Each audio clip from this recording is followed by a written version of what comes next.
Kun sagantaa shaakala qormaata kutaa 8ffaati.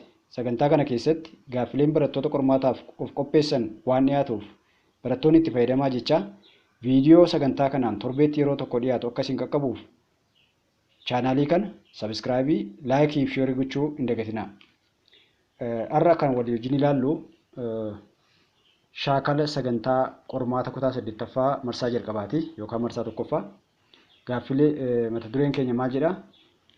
Gaaffilee armaan gadii qubee deebii sirrii ta'e filachuun deebisiidha. Gaaffii jalqabaa kanneen armaan gadii keessaa yuunitii safaratamoo bu'uuraa kan hin taane kan bu'uuraa kan ta'e kamidha? A. Niwuteenii, B. Juulii, C. Meetira, D. Waatti. Deebiin gaaffii kanaa maal ta'a jennee dura qaamolee safaratamtoota bakka lamatti qoonnee barachuun keenya beekamaadha. Isaanis qaamolee safaratamoota bu'uuraatii fi qaamolee safaratamtoota shallagamoodha. Isaan kana keessaa deebiin isaa C ta'a. Sababiin isaa meetirri yuunitii safaratamtoo bu'uuraa yommuu ta'u, isaan kaan hafan ammoo yuunitii shallagamoodha. Gaaffiin lammaffaa kanneen armaan gadii keessaa teermoomeetiraan kan safaramu isa kamidha? A. Dheerina, B. Yeroo, C. Hanga, D. Tempireechara. Akkuma mata duree isaa irraa beekamu isaan kennaman keessaa qaamni teermoomeetiraan safaramu tempireechara. Aan dheerina jedha. Dheerinni meetiraan safarama, yeroon sekendiidhaan safarama, hangi kiilogiraamaan safarama, yuunitii waltaawaa isaa. Tempireecharri immoo teermoomeetiraan safarama. Gaaffii sadaffaa maloota saayinsawaa tarreeffaman keessaa tartiiba sirriitiin kan kaa'ame kamidha? Filannoo A. Yaada xumuraa kaa'uu, itti aansee ragaa xiinxaluu, yaalii geggeessuu, mala dha'uu fi daawwannaa jedha. B. Yaalii geggeessuu, ragaa xiinxaluu, yaada xumuraa kaa'uu, daawwannaa fi mala dha'uu. C. Daawwannaa, yaada xumuraa kaa'uu, ragaa xiinxaluu, mala dha'uu fi yaalii geggeessuu jedha. D. Daawwannaa, mala dha'uu, yaalii geggeessuu, ragaa xiinxaluu fi yaada xumuraa kaa'uu jedha. Akka asirraa arginutti maloota saayinsawaa tarreeffaman keessaa tartiiba isaa kan eege qubee filannoo daarra kan jirudha. Innis maal jedhaa? Jalqaba daawwannaatu geggeeffama. Itti aansee jalqaba rakkoo uumame tokkotu daawwatama. Rakkinni kun fala barbaada kan jedhu daawwannaa irratti geggeeffama. Rakkoo sanaaf falatu dhahama. Falli sun immoo yaaliitu irratti geggeeffama. Yaaliin geggeeffame kun immoo ragaan isaa walitti qabama yookaan xiinxalama. Ragaan xiinxalame kun immoo yaada furmaataatu kaa'amaa fi jechuudha. Kanaaf deebiin isaa D ta'a. Gaaffii itti aanu yookaan gaaffii arfaffaa. Gaaffii arfaffaa maal jedhaa? Qorannoo saayinsawaa keessatti iftoomina walii wajjin hojjechuuf amanamummaan isa kam bakka bu'e? A. Naamusa ogummaati. B. Maloota saayinsawaa. C. Adeemsa bu'uuraa qorannoo. D. Hunduu deebiidha. Isaan kana keessaati qorannoo saayinsawaa keessatti iftoomina waliin hojjechuu fi amanamummaan kan argisiisu naamusa ogummaati jechuudha. Naamusa ogummaati. Gaaffii shanaffaa yaadota maatarii asii gadiitti ibsaman keessaa yaada Dimookiraatos kan ta'ee fi faallaa yaada Aristootil kan ta'e kami jedha? Deebiin isaa filannoon isaa A. Maatariin suuddoo xiqqaa isa dhuma bira hamma ga'amutti ciccita jedha. B. Maatariin itti fufaa yookiin kan walirraa hin ciccinnedha. C. Maatariin hamma dhuma hin qabnetti hiramuu ni danda'ama. D. Maatariin dhaabbataaf daangeffamaa miti jedha. Yaada falaasamtoota Giriikii jaarraa hedduu fuula duraa keessaati yaadii wal morkataa ture kanii Dimookiraatesii fi Aristootilidha. Isaan kana keessaa yaada Dimookiraatis kan bakka bu'e filannoo kennaman keessaa yaadni dimookiraatis maal jedhaa? Maateriin suuddoo xiqqaa isa dhumaa bira hamma ga'utti ciccita jedhee kan yeroo jalqabaaf yaada kaa'edha jechuudha. Kanaaf deebiin isaa haa ta'a. Gaaffii jaaffaan chaarjiin sadhatawaa pirootoonii meeqa jedha? Aan negatiiva tokko, baan zeeroodha, caan poozitiiva tokko, daan poozitiiva lamadha. Kanaafi chaarjii sadhatawaa pirootooniin kan inni argamu niwukileesii keessatti elektiroon immoo sheelii irra rabsamee argama. Akkuma kilaasiitti yeroo barattanii hubattanii. Kanaafi chaarjii sadhatawaan pirootoonii kan niwukileesii keessatti argamu kuni deebiin isaa poozitiiva tokko kan ta'udha jechuudha. Caarrasa jiru. Gaaffii torbaffaa maal jedhaa? Atoomiin lakkoofsa atoomawwaa 13 fi lakkoofsa hangaa 27 qabu lakkoofsi niwutiroonii isaa meeqa taa'edha? Filannoo aan 13, filannoo baan 14, filannoo caan 27, filannoo daan 40 jedha. Asirraati akka arginu kan nuti kenname maalidha? Atoomiin suni lakkoofsa hangaa isaatii fi lakkoofsa atoomawwaa isaa nuu kennameera. Deebiin lakkoofsa hangaa ida'ama lakkoofsota pirootoonii fi niwutiroonii ta'a. Kanaafuu yoo lakkoofsi hangaa aadhaan qubee guddaadhaan bakka bu'amu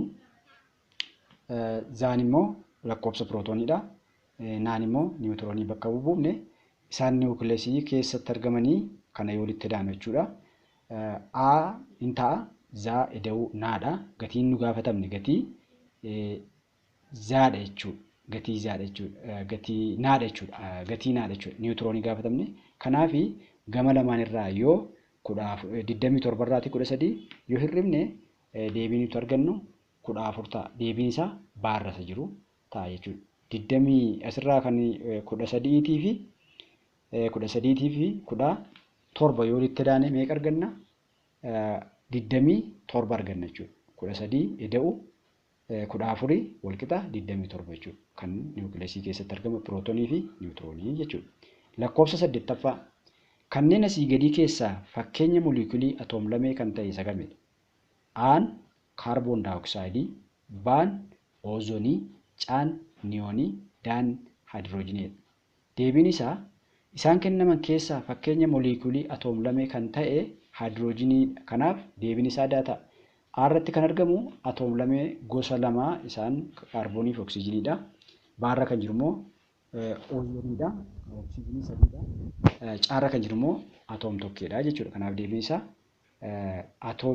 atoom-lamee kan ta'e keessaati. Atoom-lamee kan ta'e fakkeenya mooliikulii atoom-lamee kan ta'e daadha jechuudha. Haayidroojinii. Inni itti aanu lakkoofsa 9ffaa. Beekumsa xabboo sanyii midhaanii adda addaa wal jijjiiruun facaasuun sanyii uumamaa isa kam kunuunsuuf oola jedha? Irran deebi'a.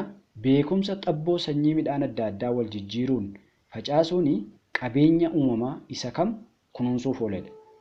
Aan biyyeedha, baan bishaan jedha, caan bosonadha, daan bineensotadha. Akkuma kutaa keessatti bartanii qabeenya uumamaa gosa adda addaa kunuunsuun ni danda'ama. Isaan keessaati sanyii gosa adda addaa wal jijjiiruudhaan facaasuudhaan kan gabbina biyyee ittiin eenyu wanta ta'eef deebiin isaa haa ta'a jechuudha. Deebiin isaa haa ta'a. Lakkoofsi itti aanu gaaffii 10ffaadha. Pilaaneetiin fageenyaan aduu irraa sadarkaa 3ffaa irratti argamtu maal jedhamti? A. Veenusii, B. Lafa, C. Maarsii, D. Juppiiterii. Deebii kana osoo hin deebisiin fuula dura mee fakkii kana isin haa ilaalchisu. Fakkii armaan gadii kana fakkii sirna soolaarii jedhu kana isin haa ilaalchisu. Asirraati aduun ishee kana yeroo taatu aduutti aansee maaltu jira? Meerkuuriidha. Lammaffaarra tokkoffaarra meerkuurii jira. Lammaffaarra immoo veenusii jira. Sadaffaarra kun asii veenusii jira. Itti aansee pilaanetoonni adda addaa tarree isaanii eeggatanii yookaan immoo orbiitaa isaanii eeggatanii jiru jechuudha. Kanaaf kan nuti gaafatamne kanneen armaan gadii pilaanetoota kanneen asii gadii irraa sadarkaa 3ffaa irratti kan argamu kan nuti gaafatamne gaaficha irra deebi'ee dubbisee akkanadha. Irra deebi'ee dubbisi tola. Pilaanetiin fageenyaan aduu irraa sadarkaa 3ffaa irratti argamtu maal jedhamti jedha? Veenusiidha, lafeedha, Maarsiidha, Jupiteeridha. Kanaaf fakkii kanarraa akkuma arginu pilaanetiin sadarkaa sadaffaa irratti argamtu lafa jechuudha. Asirraa kunooti lafa jechuudha yookaan dachee jennee ishee waamna jechuudha. Gaaffii itti aanu. Pilaanetoota asii gadii keessaa fageenyaan aduutti dhiyaatee kan argamu kami? A. Meerkuuriidha. B. Neeptooniidha. C. Yuuraanusiidha. D. Saatarniidha. Maal jedhee? Pilaanetoota asii gadii keessaa fageenyaan aduutti dhiyaatee kan argamu eenyu jedhe. Mee fakkii kana ol deebinee yeroo tokko ammas fakkii kana isin agarsiisa. Fakkiin kun maal jedha? Isheen kun aduudha. Aduutti kanaanee jiru Meerkuuriidha. Meerkuuriitti kanaanee jiru Veenusiidha. Veenusitti kanaanu lafa wal duraa duubaan jiru. Kanaaf deebiin gaaffii kana fakkii armaan oliirraa akka hubatamu aduutti aanee sadarkaa jalqabaa irratti kan argamu Meerkuuriidha. Deebiin keenya maal ta'a jechuudha? A ta'a jechuudha. Deebiin isaa A ta'a.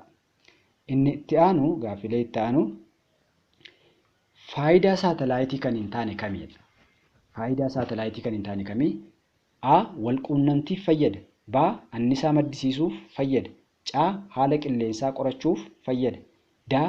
Fakkii kaasuuf fayyada jedha. Kan hin taane kan gaafatamne wanta ta'eef walquunnamtiidhaa fi saatalaayitiin odeeffannoo adda addaa kan dacheetti gara dacheetti ergu saatalaayitiidha. Caarra kan jiru haala qilleensaa gara fuula duraatti kan qorattoonni haala qilleensaa ittiin qoratanii saatalaayitiidha. Fakkii kaasuudhaaf innis deebiin ta'a. Kanaaf faayidaa saatalaayitii kan hin taane kamisa jedhuudhaaf B. Annisaa maddisiisuudhaaf hin oolu saatalaayitiin odeeffannoo galmeessuu fi odeeffannoo funaanuuf oolu. Gaaffii itti aanu. Kanneen asii gadii keessaa amala addaa lafti qabdu kan ta'e kami? A. Addeessa uumamaa tokko qofa qabaachuu ishii. B. Lubbu qabeeyyiif mijattuu dhabuu ishii. C. Haala qilleensaa dhaabbataa dhabuu ishiiti. D. Atiimoosferii haphii ta'e qabaachuu ishiiti. Isaan kana keessaati amala kanneen asii gadii keessaa amala addaa lafti qabdu kan ta'e addeessa uumamaa tokko qabdi. Lubbu qabeeyyiif mijattuu dhabuu ishee isa jedhu kuni sirrii miti. Dacheen lubbu qabeeyyiidhaaf mijattuudha. Kanaaf lubbu qabeeyyiirra jiraatu. Haala qilleensaa dhaabbataa dhabuudha. Haala qilleensaa dhaabbataa qabdi. Atiimoosferii haphii ta'e qabaachuu isheetidha. Kanaafuu deebiin isaa inni dhugaan tokkoffaa A irra isa jiru addeessa uumamaa tokko qofa qabaachuu isheeti. Deebiin isaa A'dha. Kanneen hafan amala addaa lafti agarsiisu kan hin taanedha. Kanaaf deebiin isaa maal ta'a? A ta'a jechuudha. Gaaffii itti aanu. Lafti lubbu qabeeyyiif mijattuu kan taateef sababii bakka duwwaatiifidha. A. Bishaan bifa dhangala'oo qofaan waan qabduuf. B. Atiimoosfeeriin lafaa baay'ee waan haphii ta'eef. C. Oomisha horsiisaaf qilleensa mijataa waan qabduuf. D. Pilaanetota biroo waliin qilleensa wal fakkaataa waan qabduuf jedha. Lafti lubbu qabeeyyiitiif mijattuu ta'uu isheetiif sababa kan ta'e bishaan bifa dhangala'oo qofaan waan qabduuf jedha. Kun sirrii miti. Dacheen bishaan bifa dhangala'oo qofaanis miti. Naannoo kibbaarratti naannoo poolii kaabaaf kibbaarra maaltu jira? Cabbiin jira. Atiimoosfeeriin lafaa baay'ee haphii waan ta'eef jedha. Kun sirrii miti. Otoo atiimoosfeeriin haphii ta'eeti immoo silaa qilleensi lafaa kun akka jeeqamu ta'a. Ozoonii akka jeeqamu ta'a. Caarra ni jiru oomishaaf horsiisaa fi qilleensa mijataa waan qabduuf kan jiru deebii sirrii ta'a jechuudha. Kanaafuu deebiin isaa caadha. Isaan hafan kan akka A, B fi Daanii sababa lafti lubbu qabeeyyiif mijattuu ta'uu hin ibsan. Kanaaf deebiin isaa caataa jechuudha. Gaaffii itti aanu. Fakkiin asii gadii irratti hundaa'uun dabee darbuu fi balaqqeessoo ifaa ilaalchisee kan sirrii ta'e kami jedha. Fakkii asii gadii irratti hundaa'uun dabee darbuuf balaqqeessoo ifaa ilaalchisee kan sirrii ta'e kamidha? Dura fakkii kana waliin ilaalla. Fakkiin kuni asirraati muka kana xaasaa bishaan baatu keessa yookaan burcuqqoo bishaan baatu keessa yeroo irsaasiin kun kaa'ame maal ta'e bifa inni argisiise kana akkasittiin jallatee ni ilaalla. Inni fakkiin aarra jiru jechuudha. Fakkiin aarra jiru kuni burcuqqoo bishaan baatu keessa maal keenye irsaasii yoo keenye irsaasiin bishaan keessa jiru kun maal fakkaata? Waan cabee jiru yookaan waan jallatee jiru fakkaata. Fakkii baarra jiru immoo madda ifaarraatii xiyyaan ifaa dhufee eega qaama lassanamoo yookaan balaqqeessa'u kana turkutee maal godhe gara duubaatti deebi'uu isaa nutti argisiisa jechuudha. Gara filannoo keenyaa yoo dhufnu maal jedhaa? Filannoo aan A fi B'n dabee darbuu ifaa agarsiisa jedha. Filannoo B'n A fi B'n balaqqeessa'uu ifaa agarsiisa jedha. Caan aan dabee darbuu ifaa yoo agarsiisu B'n ammoo balaqqeessa'uu ifaa agarsiisa jedha. Daan aan balaqqeessa'uu ifaa yoo agarsiisu B'n ammoo dabee darbuu ifaa argisiisa jedha. Akka fakkii kanarraa hubachuu dandeenyutti yeroo kana fakkii kana ilaallu aani yeroo dabee darbu B'n immoo balaqqeessa'uu argisiisa. Kanaaf deebii sirrii kan ta'e akkuma fakkii irraa ilaallu kallattii xiyyaa irratti hundaa'uudhaan aan dabee darbuu ifaa yoo agarsiisu B'n ammoo balaqqeessa'uu ifaa kallattii agarsiisa jechuudha. Kanaaf deebiin isaa aan balaqqeessa'uu ifaa aan dabee darbuu yeroo jedhu yoo agarsiisu B'n immoo balaqqeessa'uu argisiisa jedha. Kanaaf deebiin keenya maal ta'a? Caataa jechuudha. Gaaffii itti aanu. Gaaffii 16ffaan maal jedhaa? Lafti ifti adiin piriizimii keessa yommuu darbu ifa halluuwwan garaagaraatu mul'ata. Kunis bakka duwwaa agarsiisa. Ifti adiin piriizimii keessa yommuu darbu ifa halluuwwan garaagaraatu mul'ata. Kunis bakka duwwaa agarsiisa. Mee gadi buunee fakkii tokko yeroo tokko sinaatti agarsiisu. Amma asirraa maal argaa jirra? Ifa adiitu jira. Ifi adii kuni piriizimii kana keessa eega darbeeti. Ifni sila adiin tokko qofaa fakkaatu kun gara meeqaatti qoodame? Kallattii adda addaatti qoodame. Diimaa jedha, burtukaana jedha, keelloo jedha, magariisa jedha, cuquliisa jedha, indiggoo jedha, dhiilgee yookaan vaayoleetii jedha. Isaan kuni kan isaanii iskiriinii kana yookaanis immoo piriizimii kana keessa darbaniiti. Gara gaaffii keenyaatti deebine maal jedha? Ifti adiin piriizimii keessa yommuu darbu ifa halluuwwan garaagaraatu mul'ata. Kunis sababii bakka duwwaa ta'e. A. Bittinnaa'uu ifaa. B. Dabee darbuu ifaa. C. Balaqqeessa'uu ifaa. D. Deebii hin qabu. Akkaataa fakkii irraa amma hubannetti deebiin gaaffii kana osoo hin akkaataa asii gaditti arginutti deebiin gaaffii kanaa maal ta'uu danda'a? Bittinnaa'uu ifaa agarsiisa jechuudha. Piriizimii keessa gad darbee booda ifni kuni kallattii adda addaatti qoodamuu isaa nutti argisiisa jechuudha. Asirraa ifa adii tokko jira. Ifi kuni gosoota adda addaatu jira. Garuu bifa tokkochaan jira. Piriizimii kana keessatti darbee kallattii adda addaatti bittinnaa'a jechuudha. Fakkii kana irratti akka mul'atu ifti adiin piriizimii keessa darbuun kallattii adda addaatti qoodamuun kunis bittinnaa'uu ifaa jedhama. Kanaaf deebiin keenya A ta'a jedha. Gaaffii itti aanu yookaan gaaffii 17ffaa.